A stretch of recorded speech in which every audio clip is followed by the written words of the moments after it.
everyone. We are Alexandra Cotoc and Anamaria Radu from Babeș University, Cluj-Napoca, Romania. Today's presentation focuses on the way in which the multimodal discourse of pandemic is constructed in the online space by Romanian Facebook users. We will start our presentation by providing a context to our study. We highlight some theoretical concepts, our methodology, and the two working hypotheses. Then we analyze and discuss a few selected examples of our corpus.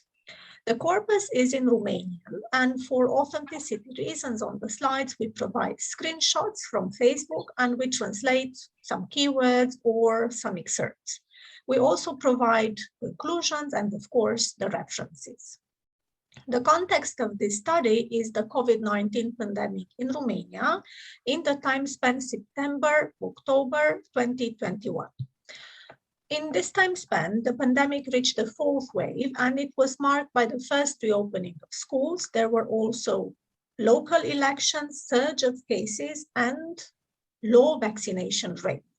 In this context, the Romanian Facebook users, in their quality of prosumers, that means producers and consumers at the same time of social media, were very active online as news about the pandemic were posted and discussed on a regular basis. There was an abundance of misinformation posted and circulated in the filter bubbles created by the Facebook algorithms.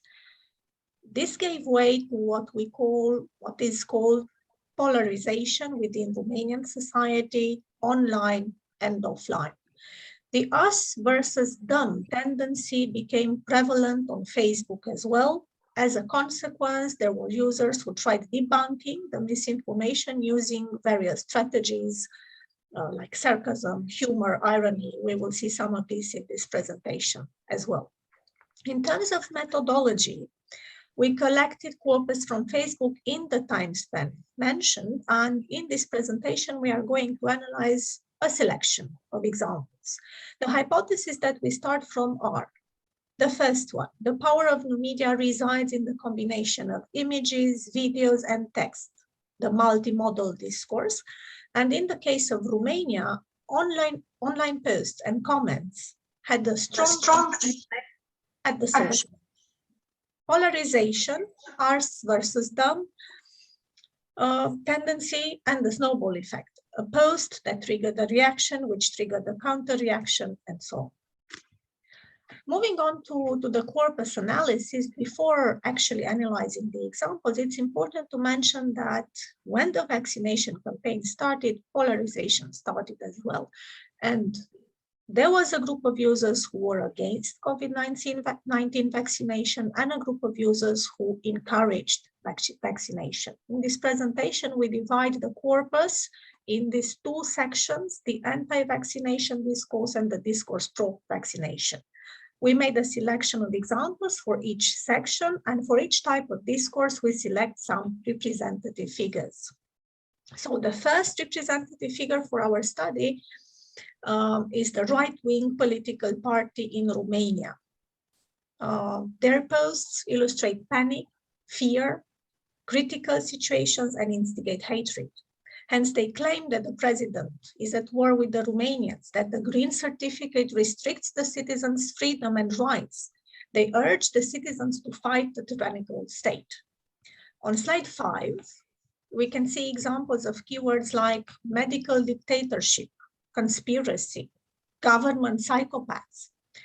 The text is often complemented by images. For example, on slide 4, there was an image with people protesting. On slide 5, we can see the Romanian president who calls the citizens captive. Slides 6 and 7 contain other examples of images with people protesting, encouraging the citizens to act and to refuse the vaccine. See slide 7, where the text says, and here I will translate only a part, we know that the government wants to get rid of the tens of millions of vaccines it bought with the Romanians' money as soon as possible, but we are people, not laboratory mice. Overall, their discourse made or constituted by text and images, their discourse is paradoxical. They encourage the citizens not to panic, but their discourse contains exactly the words and the images that are connected to crisis and critical situations. Another important figure is constituted by the group of specialists that are against the vaccine. And this happened also before the fourth wave exploded. And we are talking here about some doctors that started becoming very popular on some TV channels, so they were invited to speak there. But very important to mention here is that they are not virologists, and these doctors expressed in several contexts their reluctance regarding the vaccine. And of course, this had a great impact in the Romanian society, as the majority of the population did not even research whether these so-called specialists were actually virologists, and started taking everything they said for granted. Of course, this fact generated even more arguments. Moreover, in order to gain more popularity, these doctors started posting a lot on their Facebook walls, and you can see here some examples.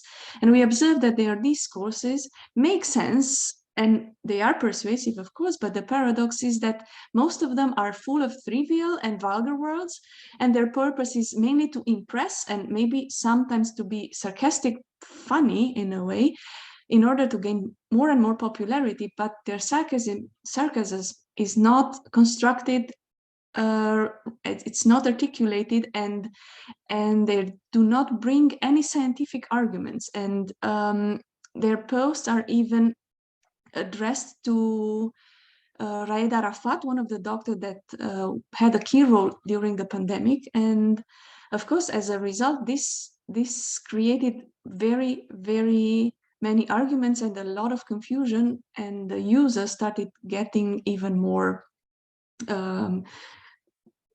confused. And more to the point is the next slide, where you can see that a lot of anti-vaxxers that are normal users, so normal citizens, not doctors, not intellectuals, so just simply people that posted, and they created, we call it a polyphony, because these posts of these specialists start becoming more and more visible through these random citizens. And you can see in their discourses the same keywords: dictatorship, communism, freedom of choice, rights gained through with the price of blood, and so on.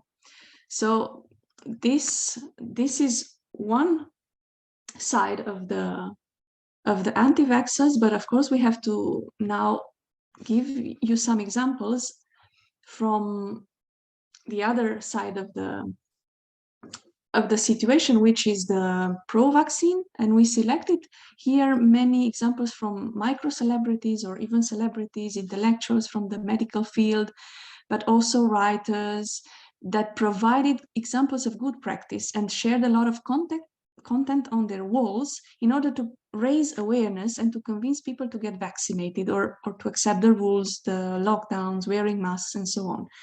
And we will try to translate also some of the examples that people posted here.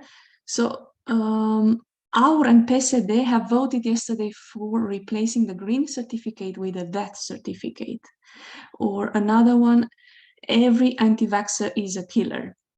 So some of these discourses are also full of strong words, of course. Some others choose irony and sarcasm as a way of venting, but also with the purpose of proving the absurdity of some ideas shared by the anti-vaxxers.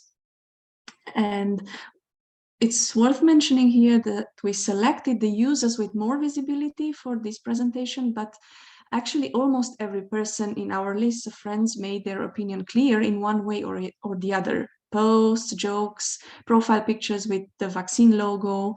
So you could already see that that our friends were on one side or the other. Important to mention here is the role of the church. that had a great impact, as Romanians trust everything the priests say in the church, and the church in this particular case, right-oriented, refused all restrictions and even promoted the message that the vaccine is diabolical. That was almost a quotation. And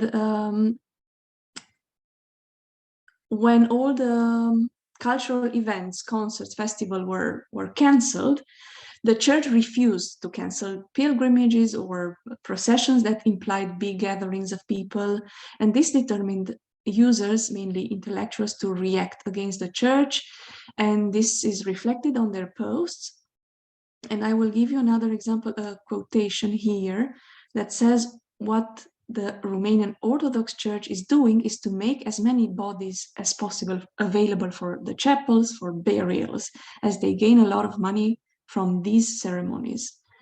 Or another comedian that is trying to be sarcastic, and he uses sarcasm: churches are exempt from any restrictions.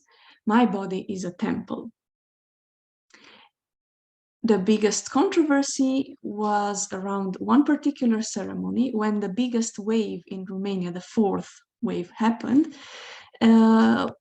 At this particular moment, the church organized a huge pilgrimage at the tomb of one saint that is called Parascheva, and thousands of Romanians were present and kissed the coffin of this saint. So one after the other, the Christians were invited to kiss the coffin, which was interpreted as being dismissive and even scornful.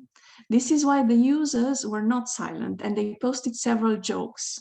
And I quote here: "The coffin is disinfected every 10 minutes, but it is in vain. The woman is still dead." Or someone else said that this saint should be called Saint Spreaderskeva because it spreads the virus. And this reminded people that this same event was allowed in 2020, and the authorities and the church actually make no real efforts to stop the spreading of the virus. And sometimes this is paradoxical with the message that the authorities were trying to make public.